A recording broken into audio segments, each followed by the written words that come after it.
Ignition sequence starts. 6, 5, 4, 3, 2, 1, 0. Liftoff. Liftoff. 32 minutes past the hour. Liftoff on Apollo 11.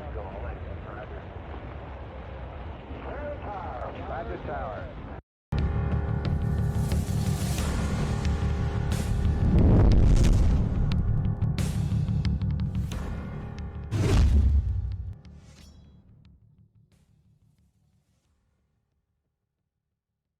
Welcome to the Alien Probe Podcast. It is Saturday, December 23rd, 2023. I'm Doug. Joining me today is Bob McGwier. How you doing, Bob? I'm doing great, Doug. Thank you for having me on. Well, it's a pleasure. I'm glad you wanted to be on. So you've had some interesting experiences, I understand. What have you and Lala? We just did Lala last Saturday, Yep. and she's had quite a bit. And my goodness. So mine are not as rich as hers until I started living with her. Oh, wow. Now it's as rich as hers because she's near me. Yeah, that's kind of scary. Actually, we don't find it frightening so far.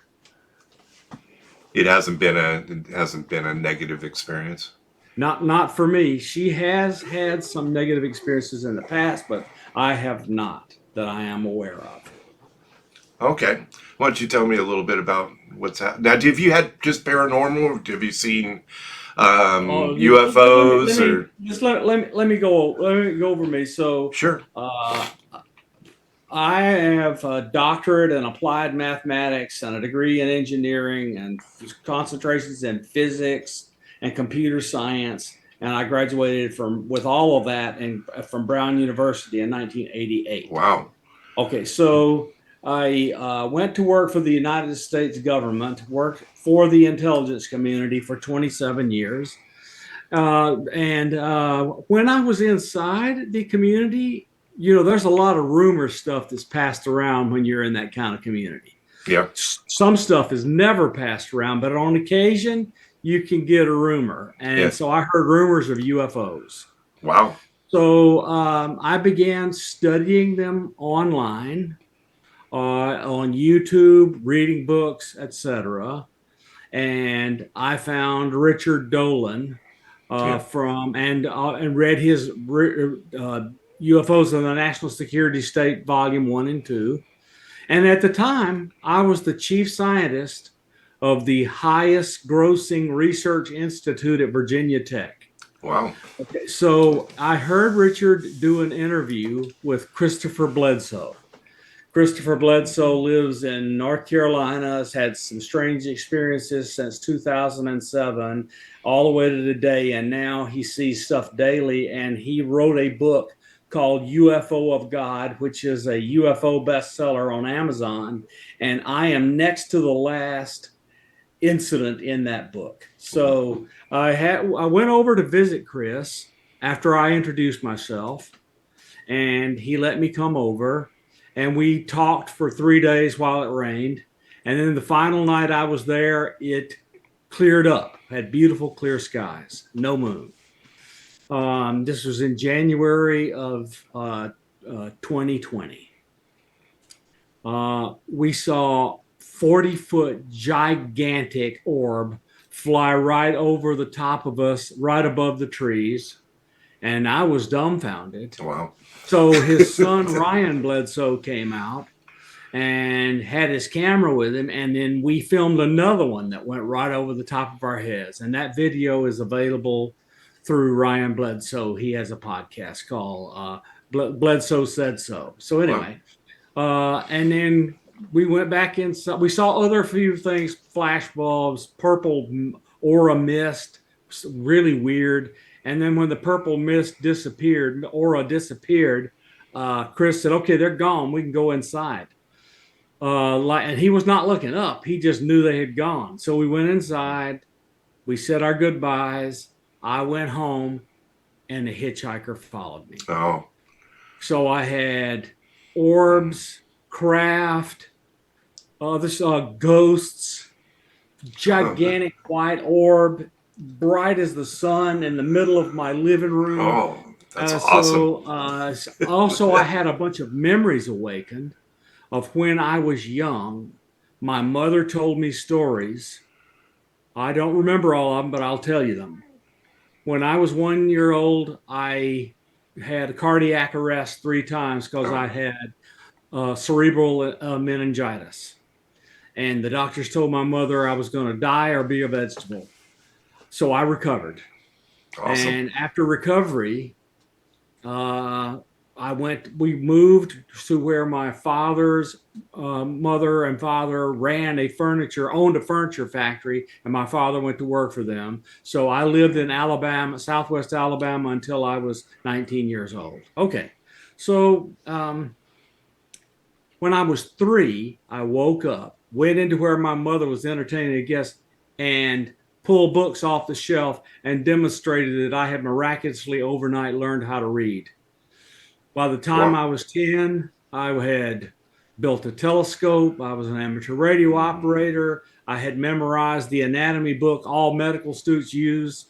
And all of this was in a handful of months. And so my life began to be very technical, and it was throughout high school. And when I was 19, I had gone off to university with my girlfriend from high school.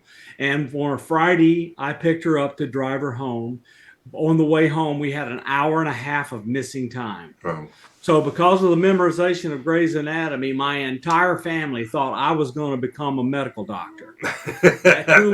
2 weeks after the experience, I left that school and went to another. I stopped wanting to be a medical doctor. I became an engineer, physicist, and mathematician. And later on, began to do a lot of stuff in computer science. So I got a degree from Brown, and then after that, went to work for Sandia National Laboratories in Albuquerque. Went to work for the intelligence community for 27 years and retired, and then had the experiences that brought all this back. So right during the end of the year in 2020, I left there and moved to near my home where I had gone to undergraduate school in Alabama, and I bought a home, etc. And then my mother passed. Lala Bright reached out to me.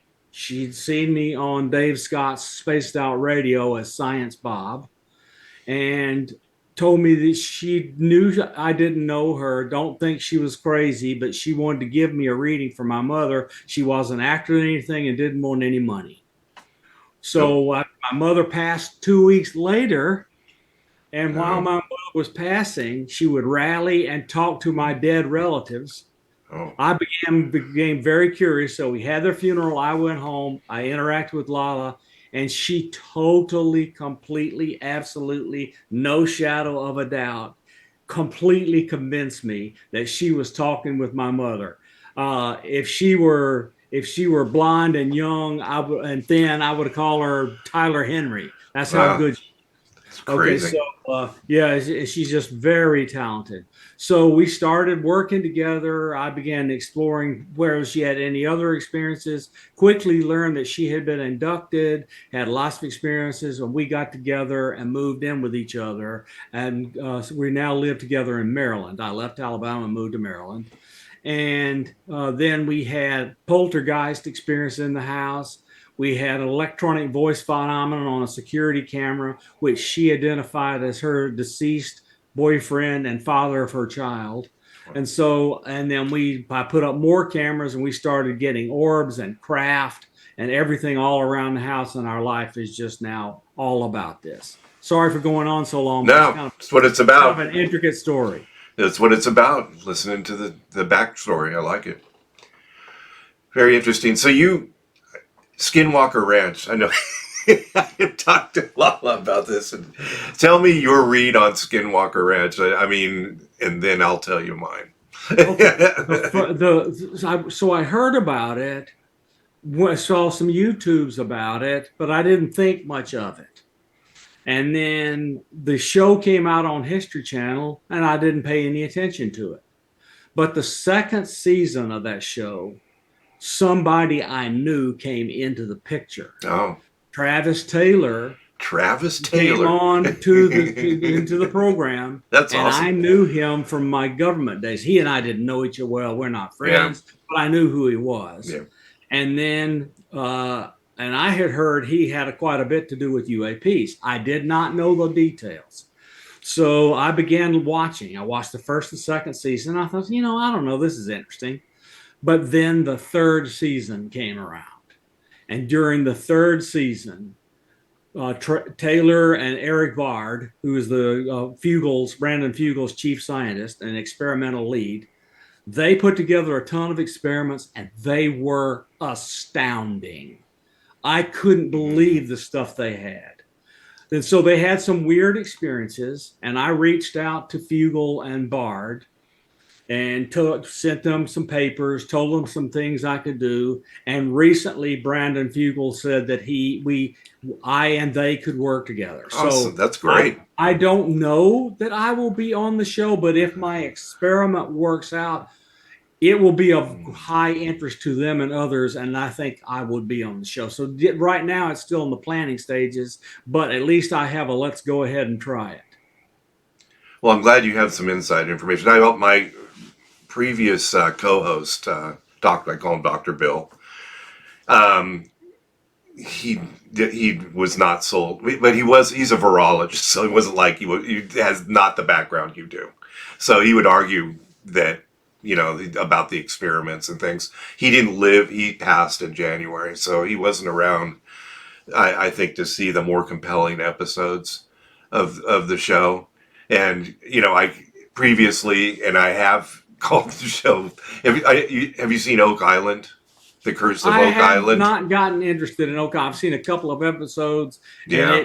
it's just like, get close and not get there. Get close and not get there. Yeah. There's so many seasons of get close and not get there. I can't get interested. Yeah, and I watched it for a couple seasons, and I call Skinwalker Oak Island with UFOs because it's kind of like what it's doing.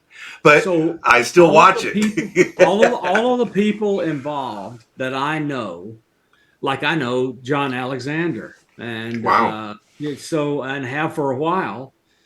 He and I both are friends with Chris Bledsoe, and John Alexander is in Chris Bledsoe's book. So he's a very famous UFO person, of course, and he and I know each other, and he was gotten involved. And then the head of the UAP task force and the chief scientist of UAP task force show up in the third season. The chief scientist for the UAP task force is now on the Skinwalker team as Travis Taylor, and Jay showed up, and he was the head of the UAP task force. So now it's like, whoa. Yeah. And then I understood technically and the implementation of every experiment they did in season 2. And I says, oh my goodness, I can help them because I'm an expert in some things that would help.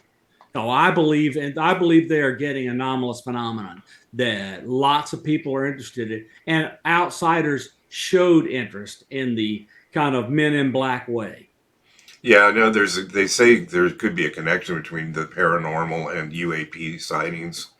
What are they trying to accomplish with the Mesa? They drilled into it and they keep hitting this thing, and then they dig, they've got an excavator in there and they started to dig into the Mesa to get it.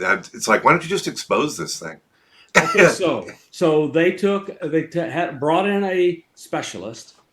He flies drones with very low frequency emitters on them, and using the moving very low frequency emitters that easily penetrates the ground, and that goes down in, and they've mapped what's under, and it's large, it's deep, and I believe in season 4, they are going in.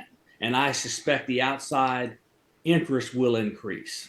And this is where they're thinking that there's possibly a portal. That's why they're firing the rockets up in there. They think there's a portal. Well, they've seen a rocket disappear over their heads. Yeah. Where did it go? Yeah. Right? So that's like it went through a portal and vanished. And the UFOs they keep getting, they've come out of things that look like portals, and they vanish without leaving the area. And so this has just gotten really interested, and they're doing observational science that I respect. They don't have a theory yet. which I also respect. Yeah.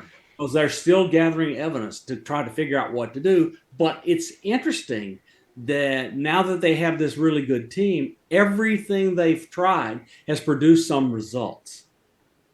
Travis had a hitchhiker come to his house too, right? Didn't it? Oh yeah, and Jay did too. He, the head of UAP task force, he had stuff happen to all of his family.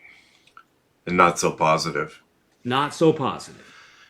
It's a great show. I mean, I'll never quit watching it. It's just, it just seems to be, and maybe because it's science, it's more interesting than Oak Island. And because it's what we do with UAP and, maybe possibly,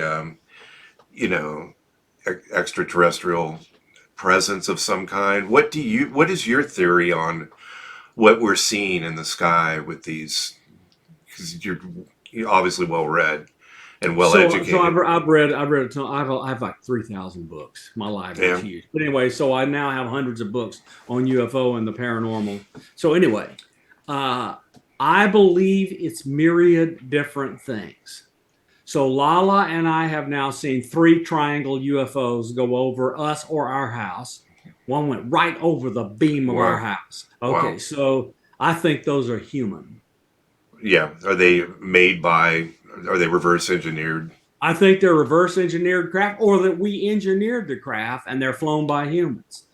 Then we put up these cameras and we found a way to detect when a craft was in the sky. And it's really interesting. So it's like they want us to know we are there. So they do something. And then we look at what they do and we zoom in and it's a structured craft. And then I look at the picture of the structured craft, and it's middle of the night, it's dark, and the thing is lit. It has a lit side and a side that's in shadow. And so I'm an orbital mechanics person. I wrote a satellite tracking program in the 1980s that sold a lot of copies. Okay, so I understand what I'm seeing.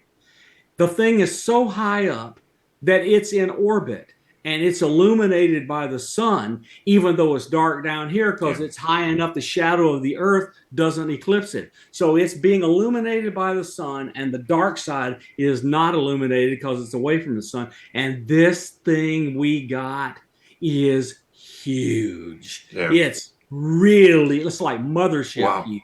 Okay, so I took that picture and the video, and I went to a MUFON Virginia meeting, and the deputy director of Space Force was there. And he insisted on sitting with me and a MUFON lady who's a friend of mine. So the 3 of us sat together for lunch, and I showed him the picture, and the look on his face was priceless. He gave all of me his contact information and begged me to send all that stuff to him. Now, let me say something for your audience. Lala and I have a lot of evidence. And we have made it's not world-changing evidence, but it's evidence. And we've made it all public on Facebook in a public album. So if you go to Lala Bright on Facebook, inside there's pictures from our cameras, and that's hundreds of pieces of evidence of all sorts of weird stuff. That's amazing. We just made it all public. Do you think it's certain people, or, well, you say these are man-made, maybe not. I think, but these other things, I don't believe they're man-made. We've now had 24 passes by our house of things which we see. They look each of them is very similar. And Lala's done her thing and thinks that these are living, non-human craft. They're non-human, built by non-humans, and the craft is living. The craft itself? The craft itself is a lot, and they are absolutely, clearly doing surveillance on us. So there's not a being inside of it. It is the being? I don't know the answer to that. But the craft itself has consciousness. That's amazing. Is it that you guys have gone through certain things in your life that you're a conduit for these sites? Because not all of us. Honestly, I haven't seen anything. I'm a believer, but I haven't personally seen anything. I'm a member of MUFON as well. given my childhood experiences, all that stuff happening to me between birth and 10 years old, I can't see any logical way to interpret that any other way than I've been chosen for something. I don't know what it is, but I've been chosen for something. Lala has had nonstop experiences of all types: spiritual, ghost, paranormal, abduction experiences, UFO sightings, etc., since she was an infant. And so the first major breakout for her was when she went to the graveyard of her neighbor. And the graveyard, I've been to the graveyard.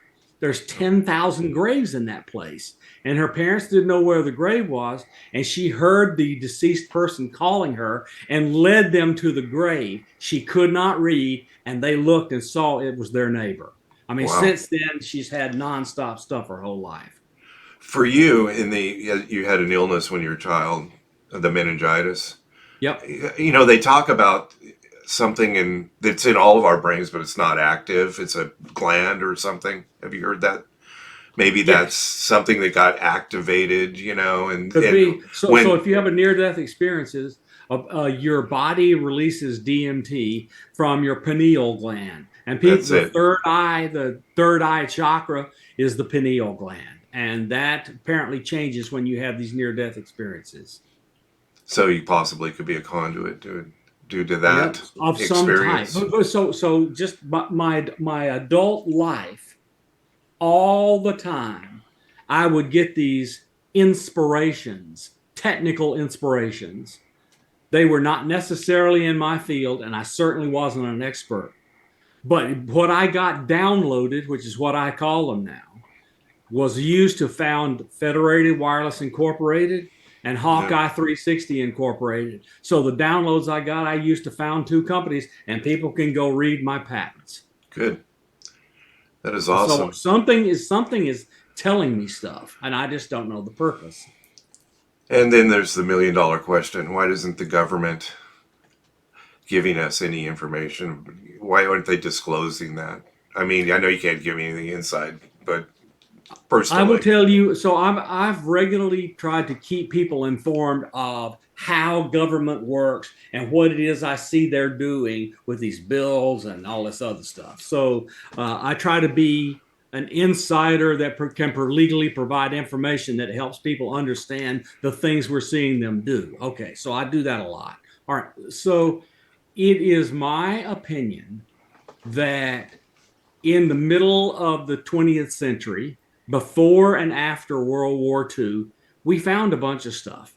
Some stuff crashed, and we found some stuff. We were handed a craft that had crashed in Italy in 1933 at the end of World War II. We had the Roswell thing, which I've read Tom Carey and what's his name's book, and I've looked at all the evidence. I looked at all the references. And as far as I'm concerned, they have proved beyond a reasonable doubt that a craft crashed. And then we continue to see this stuff. Now that I've seen stuff, I can believe the veracity of the stuff that's been reported on in the past because I've witnessed some stuff. Okay, so I believe that the government behaved extremely badly, trying to keep what they were discovering and collecting away from the Soviet Union. And so they behaved very badly. And then we had all sorts of stuff come out about the CIA and others, and they changed these laws so that people could sue the government for information. And they figured out a way to hide all this by denying Congress their ability to have oversight. So what I'm telling you about and what is being reported in all this literature and other things is the government has whoever's operating on their behalf have committed crimes to keep this covered up, and now they don't want to get caught having committed these crimes. because they've killed people, we think. Well, that's exactly what Grush says. And Yeah. furthermore, I understand because I have lived with the Federal Acquisition Act regulations, and they have been violating FAR, their acquisition regulations, for decades. So those are crimes. Those are federal felonious crimes. Yep. It's and it's inching its way. Do you feel we're inching our way closer to disclosure? I mean, Yes, you think I we're do. going to get it I I mean, think 2024 we will get it because there's no way they can contain it. If too much has come out, too many people are talking.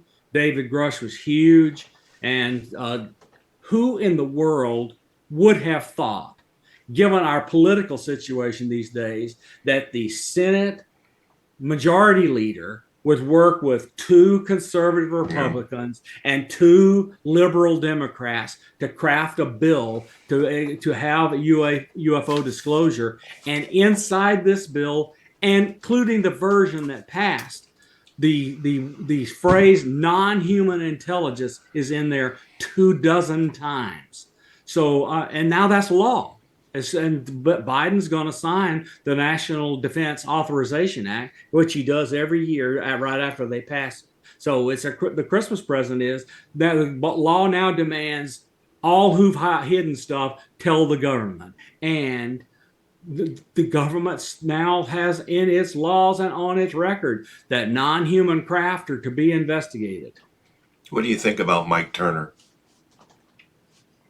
He's bought and paid for by Lockheed Martin, and he is protecting Wright-Patterson Air Force Base, which by far is directly and indirectly the largest employer in his district. So we're paying our taxes, and there's billions of unaccounted for dollars. Trillions. And trillions. And then the oversight committee can't oversee anything because they don't have the security clearance to see where it's going. Is that kind of what's going on there? And and if you believe the rumors, which we now need some proof, Right. there are presidents that haven't been told. Like, I don't believe Clinton was ever told because they didn't like him. And other presidents have been told, but they've been sworn to secrecy. And so lots of people who are required by law to be informed have not been informed. And the brush off they get is brutal. Yeah, Clinton wanted to know, but George W. Bush came in and told him it's not for you. And, of course, he was head of CIA, so I believe he knows all about what's going on. Well, Herbert Walker was definitely the head of the CIA, and he knows. Yeah. I believe that. Yeah, I've got a guy I work with. It's all CIA. And what do you think about there's a government above our government the strings are being pulled by wealthy people? I mean, is it possible? Or who's running this thing? So it depends on whether or not it's national and contained in the U.S. or whether there's an international cabal that's keeping all this secret. And I don't know the answer. You can read stuff about both cases, but I don't have enough evidence to say which it is. Yeah, it just seems like, something else is happening above our we the people government. I don't know what it is. When people don't report to Congress, they put themselves in the position of being a dark government, out of control of the executive. What do you think about Dr. Greer? In his early days, he did a lot of good. He invented the CE5 protocol. He showed people that crop circles had something really, truly weird about them. And he showed people how to do this human initiated contact through meditation and through a procedure.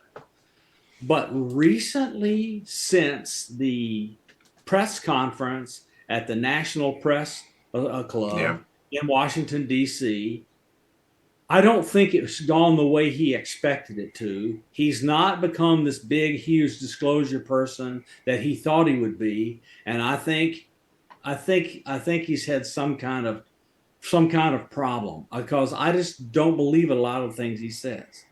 He's kind of a charlatan in a way, So I think one of the things he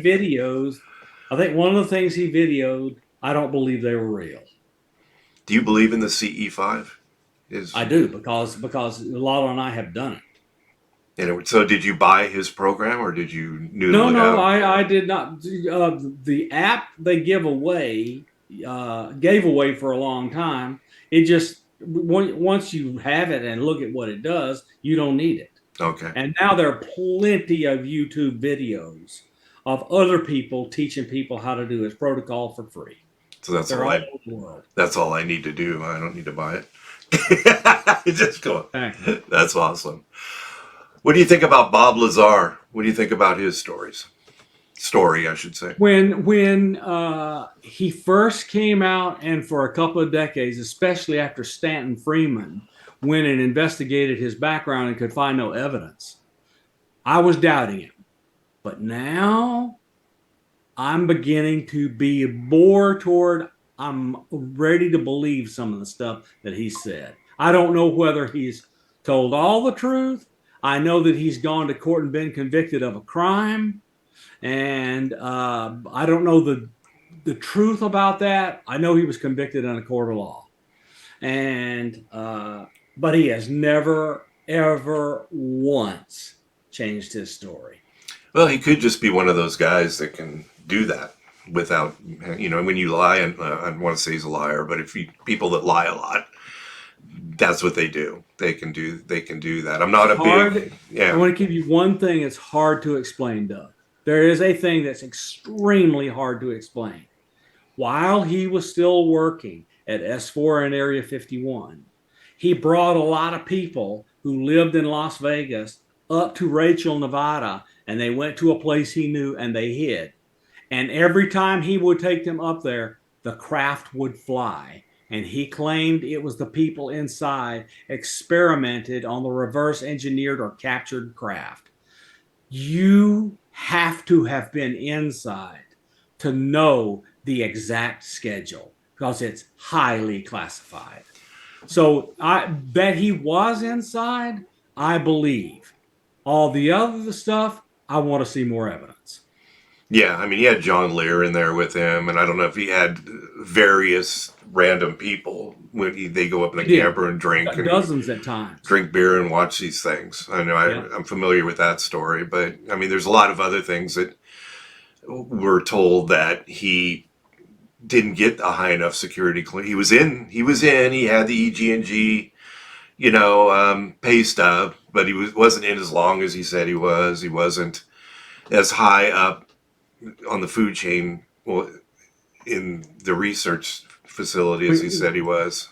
When Jim Goodall had the pay stub and went to the Pentagon and talked to the intelligence lead for the Navy, because that's who EG&G works for, Jim Goodall got his rear chewed out by an admiral. Yeah. And man, oh man, that's like, whoa, that was overplaying their hand. Yeah. The right way to handle that is just play ignorant. Yeah. Yeah, by doing what they did lately, striking down that amendment, they're as much as saying that they have something. And that, so like you said, I think 24 is going to be the year, that things come out. I do too. So, I don't know how much, but something's happening.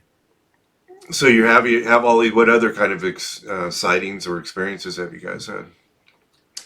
Well, so we are now getting the occasional apport in the house, and here's how it arrives.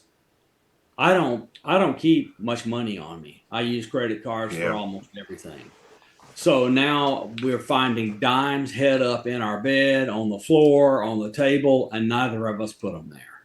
Yeah. So that's a classical apport. You can read about those things in Grant Cameron's books. And so I just find it weird. And we have things that go missing, and some of them are really weird. Lala lost her billfold with all of her credit cards, driver's license, and everything. And she couldn't find them for 3 days. And then I went to look in the garage, and it was in the bottom of the recycling can. Oh, wow. And so I just said, let me go out there and look.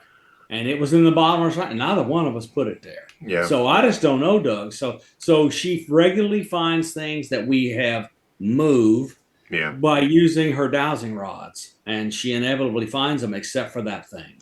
Yeah, so it was gone off the property for 3 or 4 days. And we found it in the bottom of our recycling barrel. Yeah, the dime head up thing is my wife, her last husband passed, and we get that every once in a while here. Yeah, dimes head up. Yeah, really weird. That is a weird one. What's going on with that? I don't know, but I've never, We hear noises, we hear thumps, we hear knocks, things move. So we're living on Native American land. oh, really? The Susquehanna Native Americans had this land before we came in and took it. That's amazing.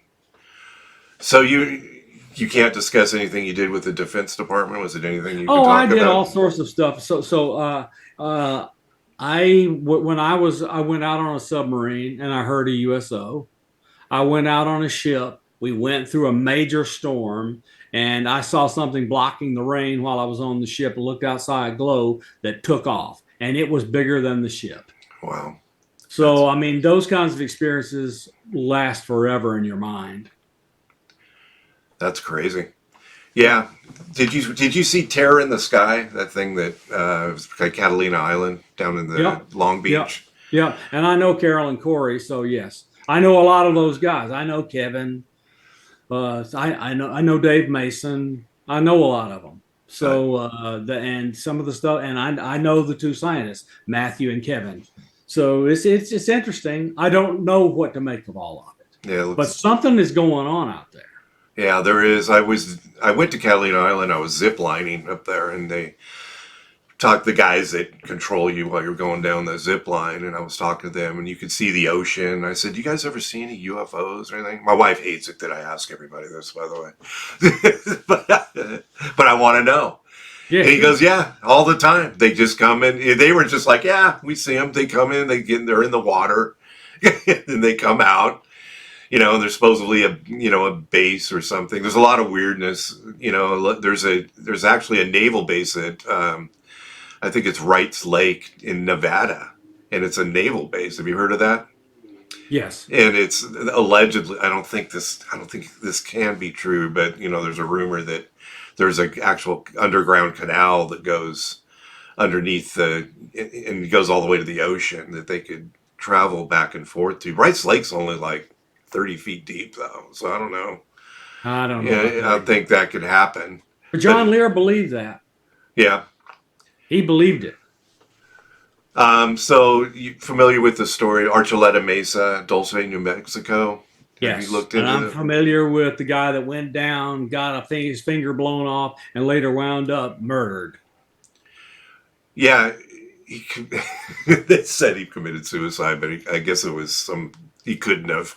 By the way, it was. Oh, But I mean, he was drilling down. You may be more familiar with the story than I am, but they were just drilling.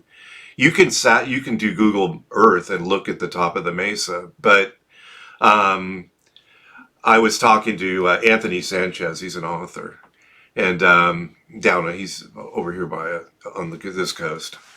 And he says that Mesa wasn't where the tunnels were. They were on Archuleta Mountain. And I don't know if you were aware of that, but you can look at the Mesa and you can see the storage containers that he talks about, and that they were like F-14. You look at the code on the storage containers, you could tell what was in them. And it was like F-15 engine.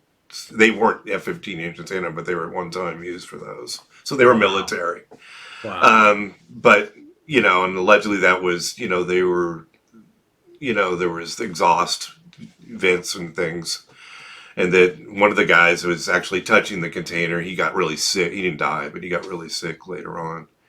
So And I'm friends with a well-known experiencer, Melinda Leslie, and she and her cohort out in Sedona, Arizona, are seeing what evidence for a deep underground military base where they're seeing helicopters, other military airplanes flying with flying saucers coming in and out of the ground where there's nothing.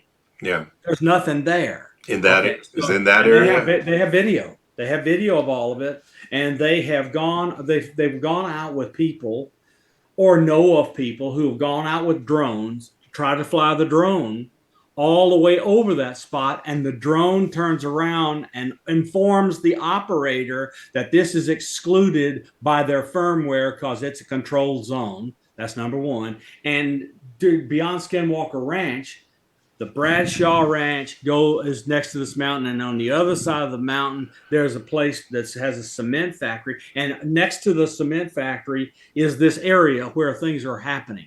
So Melinda did research and found out that the current owners of the cement factory is, wait for it, Lockheed Martin. No, no way. Wow, that's crazy.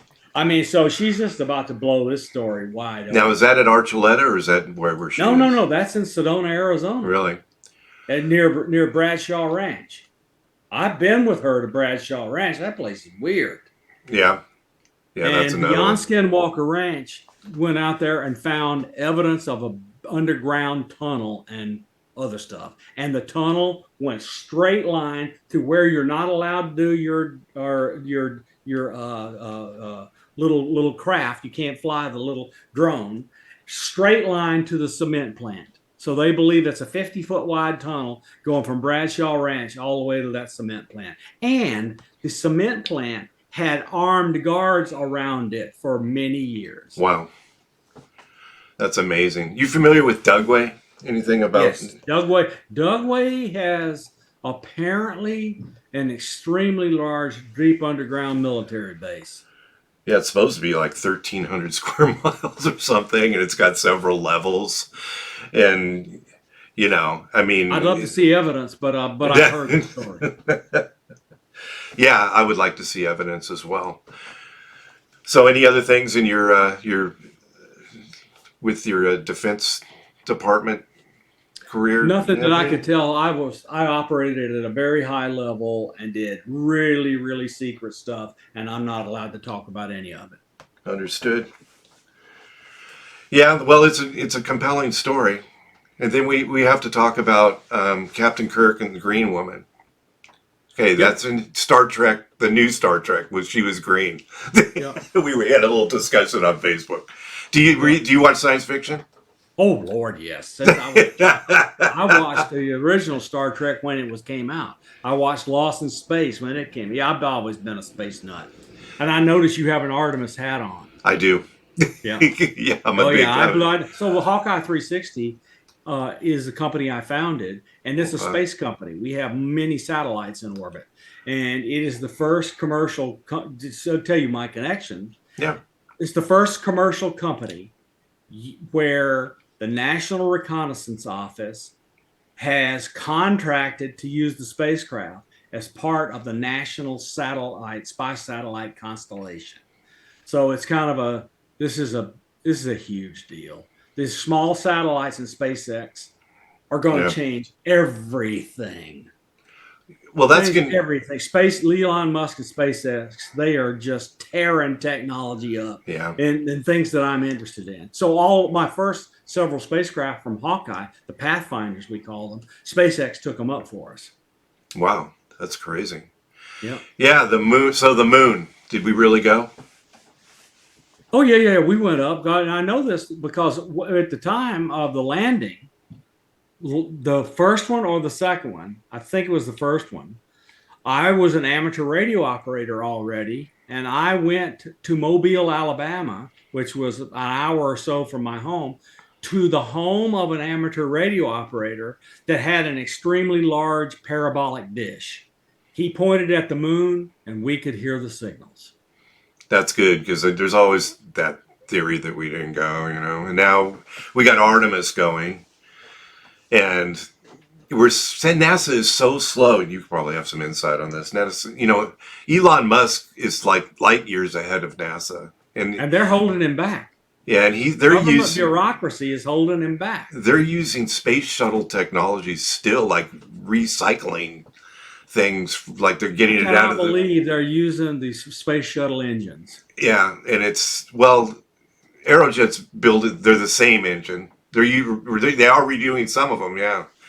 But Aerojet's building them down there in Florida, and they're at a ridiculous price. Yeah, they're very expensive. Well, you know, it's that $5,000 hammer thing. You know, it's...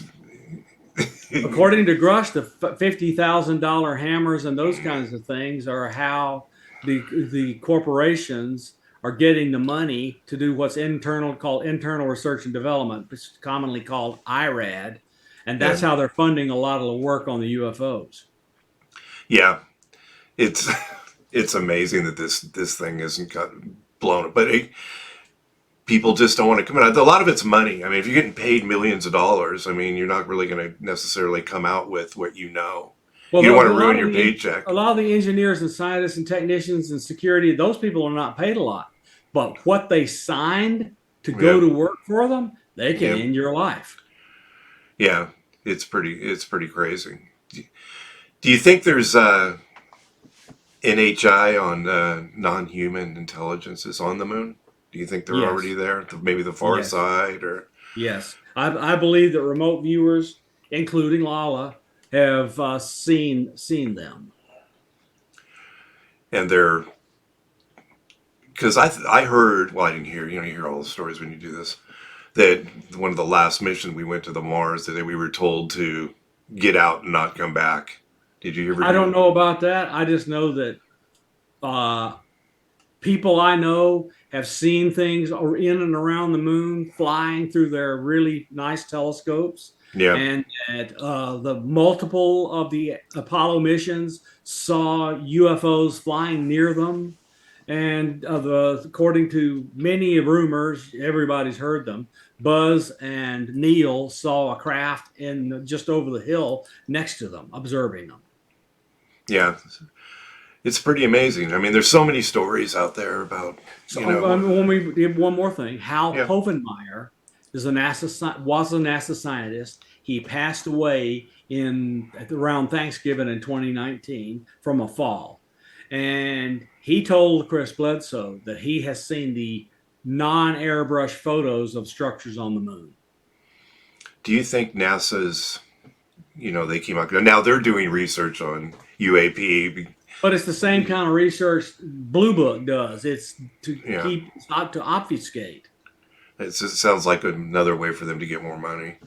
Well, they definitely want more money. They have said we cannot make a pronouncement on what any of this thing is until we have controlled, captured data, so that and that means money to build the sensors. Do you not think that they already have pictures of UAP and things?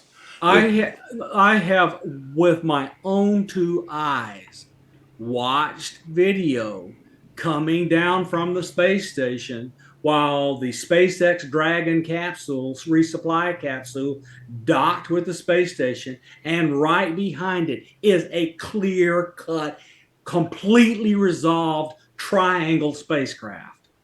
Wow, that's incredible. Yeah, see, people can go find it. Can those triangle craft, like you saw, that you believe are man guided? How do you solve the inertia problem? So you don't get slammed against a bulkhead when you go 15,000 miles an hour or whatever. John Archibald Wheeler, who was cleared to operate on the Manhattan Project, revitalized gravity research right after World War II in the 1950s, and his students won Nobel Prizes in gravity research. Kip Thorne did LIGO, and so forth. And Wheeler had these conferences in North Carolina where a lot of people went, including T. Townsend Brown and others, and Lewis Witten, who is Ed Witten's father, both of them famous physicists. They did gravity research, and it just kind of all went dark. So Eric Weinstein has done a ton of parented as an acquaintance research and found out nothing's being published on any of this, but a lot of the kinds of things you would see to actually make progress on these craft and how all of it works are gone to around Brookhaven National Labs in Long Island. Wow. So you're going fast. I mean, you're a scientist. How are you? Because it's secret, you probably don't know how. But how do they keep from getting liquefied when they go these terrific speeds? So I am a scientist, and I understand how the warp bubble works. So, and I read the Alcubierre warp bubble paper. I understand how it works, and I'm now interacting with Jack Sarfati, who has another implementation how the warp bubble works. And the way it works is it carves off inside of a warp field a piece of space time, and inside that little piece of space time, you experience no acceleration at all, but you contract space behind you and expand space in front of you, and that propels you forward. And space can be moved faster than the speed of light, and it can do weird things, including right angle turns, distort the shape of the craft, accelerate photons until they're ugly radiation. It can do a lot of the things that we see around these craft. Do we know how to do that engineering? Do we understand all of the physics? I don't believe so, but I think I understand how the warp bubble would work. So it's actually being pulled, not Yeah, pushed. it's like the way the space time works. It's like riding a surfboard on a wave.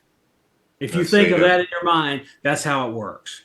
That's amazing. And the person on the space on the surfboard feels like they're gliding with that massive wave of water is hauling them along. And it's the same thing with a craft that's inside one of these warp bubbles. You would not feel the accelerations. Back to Lazar, element 115. I mean, does that have something to do with, in your opinion, um, that are involved in our reverse technology? Okay, so that I'm going to let element 115 stand for something. A large part of what will go on before we build those kind of craft are materials engineering, materials science, and materials engineering. There have to be materials that we don't even know how to analyze or make that constitute these crafts that can do these warp bubbles. And the rumors are that we don't know how to make the material these things are constructed of. Yeah, there's some people think it could only be made even in the vacuum of space. It can't even be made here That on there is Earth. that and there so all of the things that are around us in our solar system, they have a mixture of atoms. And the atoms have certain structures in their nucleus. They have so many neutrons and so many protons, and different ratios of those that are slightly different. They're called isotopes. Go to a completely different star, a whole different part of our galaxy, and the amount of the different isotopes will be completely different than what we find here. And so some of these craft have been analyzed, and it looks like the isotope ratios cannot come from the solar neighborhood. That makes sense. I mean, I think we should, as far as, I mean, this is probably off track, but, meteorites and asteroids and things have different elements. I mean, we should be mining them, capturing them. And, I don't know if you're watching For All Mankind. It's an Yep. interesting show. Well, I believe Elon Musk is going to make that financially possible because he's going to be able to take stuff to orbit much more cheaply than anyone has ever done before. He He's did, already bankrupting the other rocket companies. yeah, and Jeff Bezos, is it Basil? He's getting the Moonlander. He got the Moonlander contract, I think. And I think the thing, look, it's more traditional, and NASA's hedging its bet. yeah, They believe in Elon Musk because they see what he's doing, but they have to hedge their bet because they want to go to the moon. Elon's. Would you say he's autistic? I don't know if he's self-admitted as autism. He is self-admitted, and some of his behaviors show us that he has a hard time processing social cues, and so he blurts out a lot of stuff that I think if he were not on the autism spectrum, he might not do. But Yeah. he is a very smart man. Well, it's when I talk to other people, they say that scientists are certainly not you, Bob, mildly autistic because they're so hyper focused And Well, Lala says I am. yeah, I do hyper focus. yeah, and it's I've known some before, and it's you can't even sometimes when they're focused on something, you can't even talk to them because they're just That you happens know. all the time to people around me. I hyper focus and they can't get through. But it's are you aware that there's more and more autistic people being born all the time? I mean, a more higher percentage. Have you heard anything about that? I've heard it, and I'm a little worried that we don't know whether it's a measurement problem or there's actually a trend. So I just think, and we don't know the answer, and it could be both. There could be a trend, and it could be we aren't measuring how many are well enough. Like I had no idea until I was an adult Yeah, at all. I mean, I've heard rumors that it's really getting to be a big thing. I mean, 2025, they said it's possible that, and I don't know about this, but I heard that 1 out of 2 are going to be some sort of some measure of autism being born. Well, if you hear the rumors and read the writings and look at the videos and listen to the talks of the woo-woo crowd, Yeah. we're heading towards something that sounds like it could be involved. I mean, I've heard that I shouldn't even say this on a recording, but it could be the next level of human evolution. Could be. Yeah. I actually believe the next level of human evolution will mostly involve us arresting our biological evolution, and we will implant our brains with interfaces to our computers, and the evolution will be together. Yeah. So we will become cybernetic organisms. That'd be awesome. I would love to be able to have all the information in the world instantaneously in my brain. Well, then you essentially wouldn't die. I mean, you could transfer all your essence into. So that I'm having trouble with. And Yeah. the reason I'm a mathematician and a computer scientist and so forth. And I've seen cogent arguments that I can follow that make me believe a machine will never be conscious.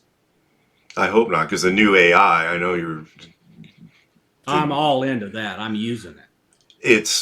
I mean, there was in my last MUFON meeting, there was a discussion about how 2 computers were talking to each other. I don't know it's a different kind of AI, AIG or AI something.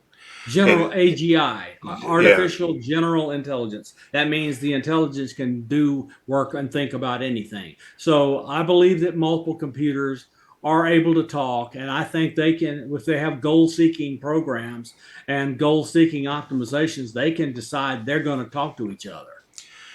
Well, these things talk to each other, and then all of a sudden they develop their own language. And let me explain to you that there is a very, very famous science fiction movie called Colossus, the Forbin Project. Yep. Yes, I've seen that. I've seen one thing they got wrong in that movie is it was going to be as big as a building. Yeah. The supercomputers that do artificial intelligence, I have one under my desk. Yeah. I've got one on my phone. Yeah. Yeah, it's I don't know. It's but the supercomputer thing. I mean, isn't that dangerous? I mean, they had to I heard they were talking to each other. They started talking in their own language that we didn't understand. They developed their own language, and then it was Google. I think it might have been whoever's running Google. It was the guy that he was a CEO or something. He just got fired. Yeah. And then Sam Altman, and yeah. And then didn't they? That was OpenAI. And then the board hired him. The board fired him, and then somebody else bought whatever this. It wasn't Google. It's probably another company. And Microsoft. And then they now now they're working on this thing. And isn't it dangerous? Don't you think? It could be dangerous. So we don't want to do dumb things like have an artificial intelligence control our nuclear weapons. Who wants Skynet? Skynet. Skynet. Okay, so yeah. Yep, I don't want that. We should not do dumb things. But we do. Require a human being to push the button. But we do dumb things, Bob. That's the problem. We do a lot. Yeah. All right. Well, the next generation of fighters and fighter bombers are going to be accompanied by autonomous vehicles that are run by artificial intelligence.